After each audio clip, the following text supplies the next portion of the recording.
Hi, welcome back to my Truffle kitchen. I'm not sure I know a bigger matcha lover than myself. I usually drink it, but today we're going to cook a perfect dessert using green tea matcha. This dessert is a perfect combination of soft matcha crepes layered with sweet and fluffy matcha cream. I promise you, it will melt in your mouth.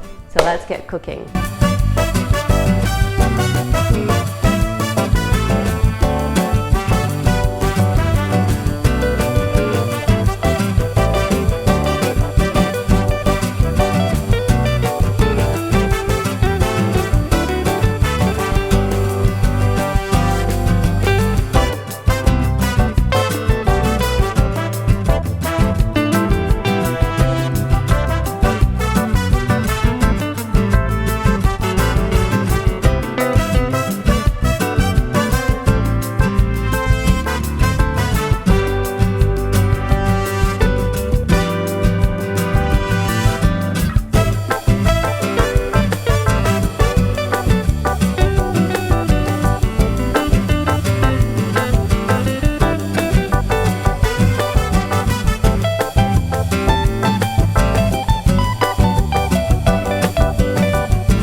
tried, this matcha crepe cake looks and tastes fantastic. You can trust me on that one.